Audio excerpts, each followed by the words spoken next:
So Warren, the first question is a macro question. The world economy was booming before 2008, then went into a downturn. It's now recovering. But all through the boom, the downturn, the recovery, we have seen the disparity of income increasing in China, which is an authoritarian capitalism. It's increasing in the US, it's increasing in India, characterized as democratic capitalism. So is there a better model we need to look at for capitalism to address this issue of growing disparity and inequality? Which disparity? Well, capitalism, as you say, is working in three different forms in the economies you mentioned. But the interesting thing is how extraordinary is working under somewhat different, modified forms of capitalism. What it tells you is that a market system, admittedly handled in somewhat different ways in those three countries, but basically you have three huge economies, all kinds of human talent, all kinds of human energy, but at one time or another in their history, really not gaining very much year by year in terms of what output of goods and services for the average person in those countries. They now found it's their own way to a secret of unleashing human potential. And you see these countries responding in a way to a market system that tells them what people want. And then when you get that, you find people, innovators in these countries, thinking about what people are going to want before they know they want it. And having the opportunity to turn those ideas into products and services. So I think the world is just beginning on this. I think the United States had something of a head start. We came upon a system several hundred years ago that involved a market system to a degree, a rule of law, equality of opportunity, none of these perfect, but all heading in that direction. And the combination of those factors started unleashing human potential, which for centuries have really been neglected. And India, China, as you mentioned, somewhat different versions of it, but both those countries are exploding in terms of opening up the human potential that really has been there all along. You're not working harder in India than you were 100 years ago. People in China aren't working harder than they were 100 years ago. They're working smarter. They're responding to the needs of their society, and it's just getting started, in my view. And it will be interrupted. There will be hiccups that occur in all of these countries. And there may be inflation, there may be bubbles, there may be various things. I mean, it's not uninterrupted progress, but it's dramatic progress over time. And I just wish I were being born today, because the next century is going to be so exciting in terms of what happens for humans around the world. Yeah, this is more regarding your personality. You're a rare combination of business acumen and large-hearted philanthropy. You give away as much as you make, and you continue to make more to give more. So what has been your life objectives? What are the things that shaped your life and thoughts, which has made you what you are today? Well, I have been very, very lucky in life, in that I have been exposed to some extraordinary human beings, and they became my heroes. And none of my heroes have ever let me down. You know, here I am, 80 years of age, and some of them there was an emphasis on business, some of them an emphasis on investing, some of them just an emphasis on human behavior. But I learned from others, and I saw what kind of a life I really wanted to have by watching others. And the two biggest influences were my father and my first wife. But I've had a number of other dramatic influences as well, at least a dozen or more. But I meet students all the time. In fact, I've had students in my IT come over to Omaha. And I tell them that the most important job they'll ever have is being a parent. And you don't get to do it a second, there's no reruns. You have to do it right the first time. And that you will learn far before you even know language. You'll start learning about the world. And fortunately, I had a father that I never saw do anything that I would be proud of. So I had that marvelous teacher that way. I still wasn't turning out so well. And then I was lucky enough to get married to a woman who knew there was a lot of work to be done, but did it and changed my attitude in a major way toward life. And then I've had other people like Benjamin Graham, my investing teacher. I've had people like Tom Murphy and Don Keogh and Joe Rosenfield, a variety of people who I've admired. I wanted to be more like them. So I would say that I was very lucky running into the right teachers, and I've listened to them. Chris to ask one more question before. Another personal question. What do you read? What are some of the interesting books recently you have read? I read lots of newspapers. I may be the last guy in the United States who's reading a newspaper one of these days. I can see that there'll be some reporter come out to interview me, and he'll say, here's this fellow, he's 100 years old, and he's the last man in America who's reading a print newspaper and talking on a landline telephone. But I like to read newspapers. I don't read fiction. I used to read a bit of it, but there's just so much nonfiction I want to read. I love biographies. The best biography I've ever read was about Katharine Graham, who ran the Washington Post Company. I knew her well, and it's a totally honest book about an incredibly interesting life. And I recommend it to every student that comes to Omaha. It won the Pulitzer Prize. After I read the book, I called her and I told her that I'd given up all thought of writing a book now because she'd written a totally honest book. And I was not going to write an honest book about myself. I wanted to look like Arnold Schwarzenegger, and play golf like Tiger Woods and all these things in my book. And she ruined that for me. But I love biographies like that. And I've read some interesting books about the financial crisis too, incidentally. I mean, since I had kind of a spectator seat on that, it's very interesting to me to find out what was going on behind the scenes that I didn't see. But I can't get enough of reading. And my partner, Charlie Munger, he reads far more than I do. His family says that he is a book with legs, and he sort of fits that description. As long as my eyes hold out, I'm going to keep reading many, many hours a day the rest of my life. But I like to read about politics. I enjoy very much what's going on in the political arena. I don't want to be in it myself, but when I find a good book on politics, I thoroughly enjoy reading. Yeah, now I think we will throw it open to the audience. We have Mr. Vikram Kirloskar here. Vikram Kirloskar.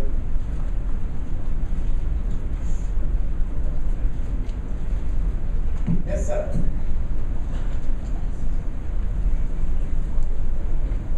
What did you like best about your trip to Bangalore? Do you see further scope for investment here?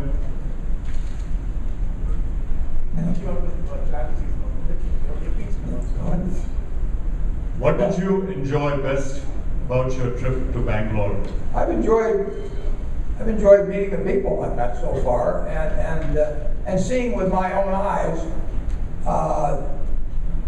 the Dagatech operation, which of course I always have high expectations for anything that Dagatech is connected with, but I find that they get exceeded when I actually see the product. Now, I don't know how to do that stuff myself. I don't want to convey the wrong impression, but it is a very, very impressive facility. But what you can't help but notice, and I knew this before I came, but this is a country on the move, and it's a huge country on the move. And some of you may know we're beginning an insurance operation here just in the last week or two. But there should be all kinds of opportunity for many of the Berkshire companies to participate in India, and some are already.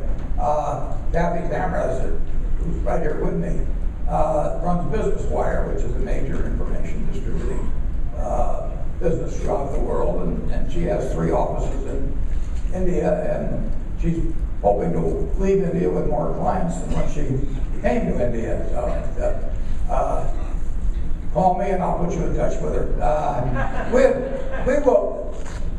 There's going to be a lot of opportunity in India. But I hope it's not just from India, but from other parts of the world. But I hope at some point, when some large company is looking for a permanent home, for one reason or another, maybe a family situation, who knows what it may be, that they think of Berkshire Hathaway and they decide that we might be the best place in the world if they're thinking of finding a home for the next 100 years for their business, one that will let them run it, one that will take care of all the financing and the public relations and all of those problems, and let them run their business as they see fit. So that's a small ad that I deliver whenever I get the chance. But India is a very big country with a very large number of very significant businesses that would fit Berkshire Hathaway, and there will be a time in the next 6 months, or maybe the next 2 years, or maybe the next 5 years,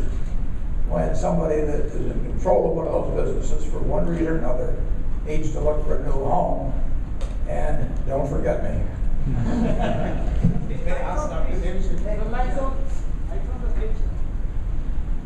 Thank you, Mr. Buffett. I'm a heart surgeon by profession. My colleagues and I run a heart hospital in Bangalore. We are able to do a major heart surgery for $1,800. And our target is to do the heart operation for $800. Now you'll be wondering, it may be Indian way of doing heart surgery by cutting corners. Our hospital is accredited by Joint Commission of US, which accredits American hospitals. How we are able to do that is by doing large numbers. We perform the largest number of heart surgeries in the world. We get patients from 74 countries. But the reality is, my country requires 2 million beds. We need to do 2.5 million heart surgeries a year. Only 90,000 heart surgeries are done in the country. We need large number of beds. Government doesn't want to invest money on healthcare. And entrepreneurs do not have the resources. We can go to the bank, borrow money at 12%, and we can't service it. Or we go to private equity institutions where they expect 20% or 30% return. And in my business, the maximum you can give with some difficulty is 8%. Do you think there is a hope for socially relevant industry for a large amount of investment to come? So there can be 2 million beds in India, 5 million beds in Asia and Africa. The greatest threat for America is going to be the cost of healthcare. Today you are spending 14% of the GDP on healthcare. Even if you spend 25% of the GDP, still you cannot, unless the healthcare blossoms in Asia and Africa. When we buy American medicine, cost of healthcare will go down. Thank you very much, Mr. How many questions? What is the question?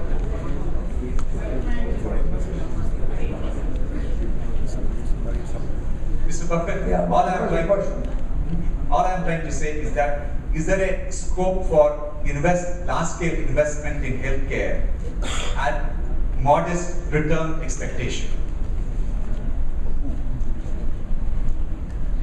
Well, I really don't know enough to answer that question. I don't know your specific situation. I do know that there are a number of incredibly successful companies in India that must be dealing with the situation you describe. I mean, when I look at just one company after another, I mean, when I had lunch today, I got to hear about a company I wish I'd invested in not so many years ago. So people are, many managers are obviously dealing in the same environment you're talking about and doing so successfully, and they're doing it in the United States in the face of hugely rising healthcare costs. But it's, you know, it's a question of individual management, deciding or coming up with a product that can bear the costs that are involved in the system. And like I say, a number of them must be doing that successfully. I think you could probably add maybe some help on that.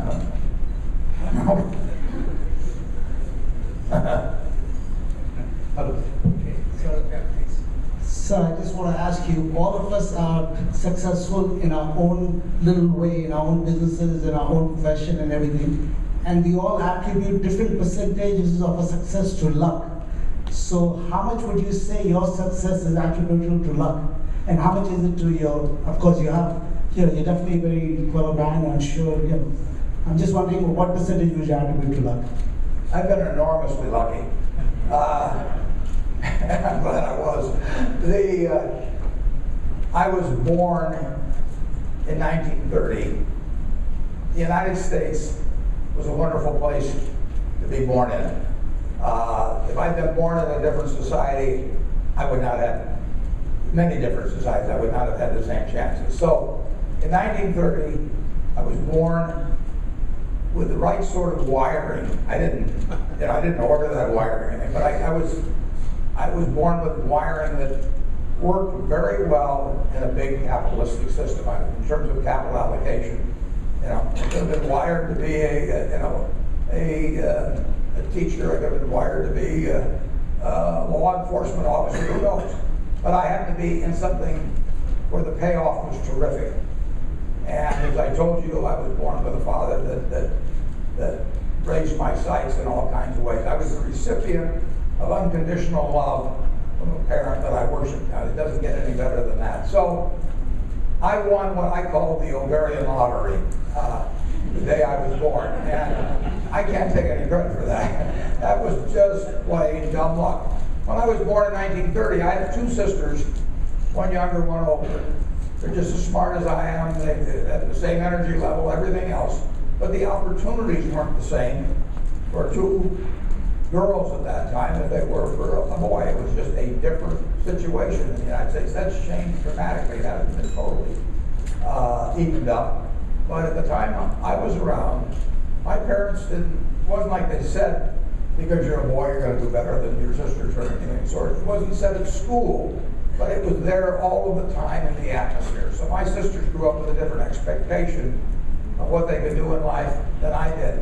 And there really shouldn't have been any difference in expectation. So I was lucky that way. If I'd been born black in the United States, I would not have had remotely the same opportunities I had as being a white male. All kinds of different things conspired to make me lucky. If I'd been born with the same wiring that I have, and I'd been born 500 years earlier, nothing good would have happened to me. I mean, there wasn't any capital allocated. I'm saying I allocate capital, but no capital. I can't tell you how lucky I've been. And I was lucky to find my first wife when she was 19, before she knew better, and she agreed to marry me. And so there's all kinds of good things that happened, and I fully appreciate it. I can tell you that. Yeah, Mrs. Buffett, I'm Hiren over here. I'm an investor in equities, and I thank you for showering so much of wisdom and playing a parental role by writing so much for a general person, which every parent in this world would like to share with their children. So you and Mr. Charlie Munger have shared so much with us. So we thank you from the bottom of the heart. I've written a letter to you earlier on this, and I really am extremely thankful on behalf of all of Indians that you have showered so much wisdom on us. Now, my question is, we in India believe Your quote right there, I love it. Go ahead. we in India believe in rebirth. My question is, if you were reborn, would you like to be born as a rich person as you are today, or would you like to start the whole story again from zero? We would like to know that.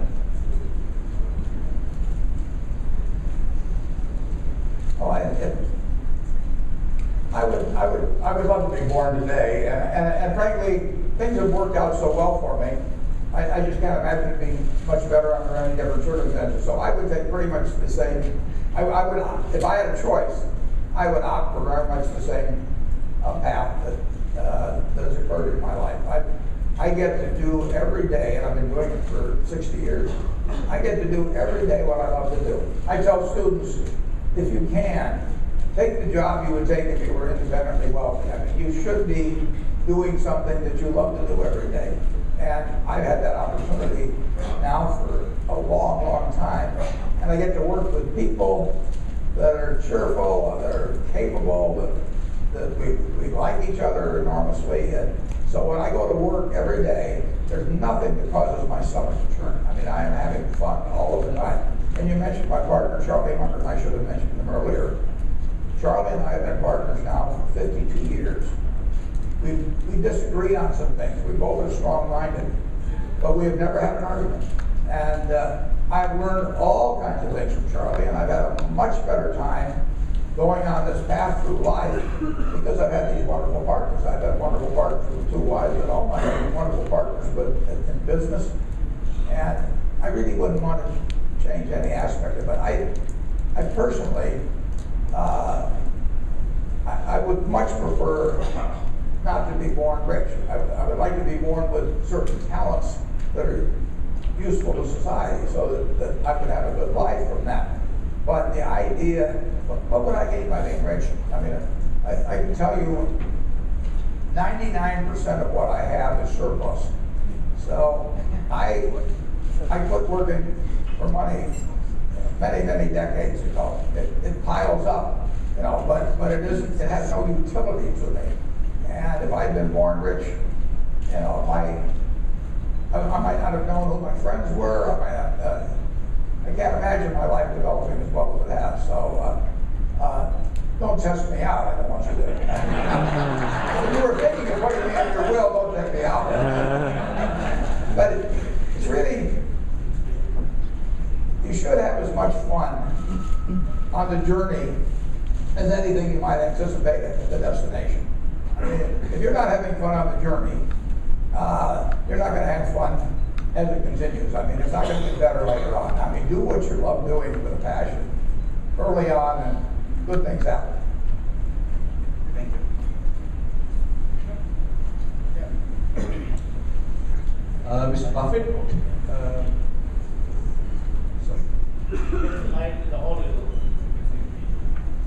this is a question to you on the 2008 financial crisis. Right.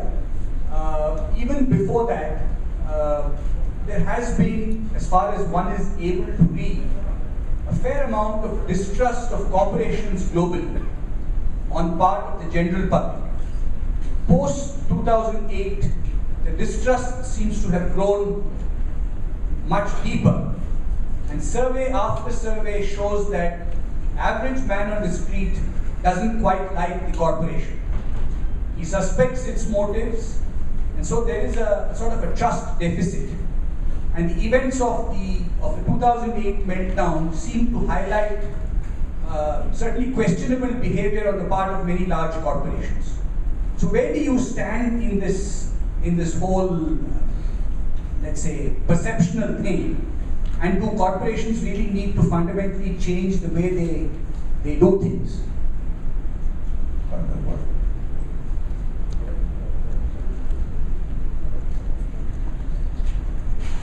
I don't think there's as much distrust of corporations generally. I'm talking about the United States, which is a situation I would understand this. I think there's a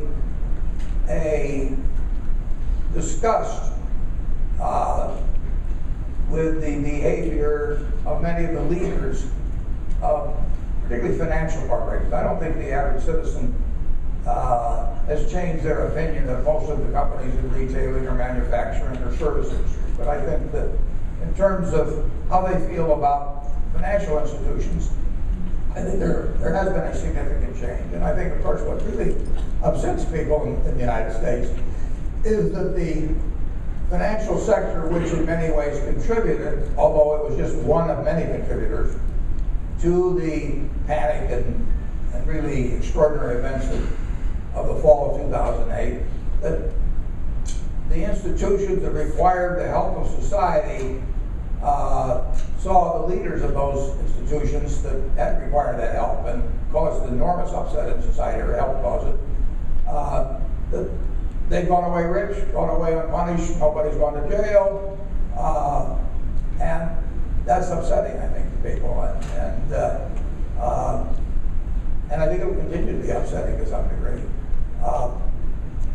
I personally think that probably boards of directors of those institutions in the past were derelict in not having compensation arrangements that had downside that was more proportional to the upside offered. And I think people would feel far better if the leaders of half a dozen of those institutions that caused so much trouble were living like the average unemployed American that may have had the fallout from those events. But I don't think Americans generally have turned against the system, turned against corporations, turned against capitalism. But I do think they would, many of them in their hearts wish that there were more people going to jail that caused problems, or that they didn't walk away very rich. The American public had a huge blow starting in the fall of 2008, and many lost their jobs, many lost their houses, and for a while they were worried about their money market funds. I mean, it was all of a sudden the roof fell in, and there's a very human desire to blame someone. And lately, in the United States, when something goes wrong, we either blame Wall Street, Washington, or China. You sort of take your pick. And Washington is going to say Wall Street and China. You know, I mean, it's human nature what takes place. I think that, but I don't think Americans at all, as a group, obviously there's 309 million people, you get a lot of differences of opinion. But I think Americans feel still that they've got a wonderful country and a wonderful system. And I think they are feeling somewhat better as the months go by. And because business is improving in the United States, sentiment is improving somewhat. A long way to go, but it is improving, and I think it will continue to improve. People in the United States, if you think about the 1930s, I was born in 1930, I mean, when there were 25% unemployed people, they were tested in their belief as to whether the American system would deliver the kind of living for themselves and their children that they'd hoped. But it did come back. It's always come back. We went through a civil war in the United States, tore the whole country apart. But the country came back, and the same thing is happening now.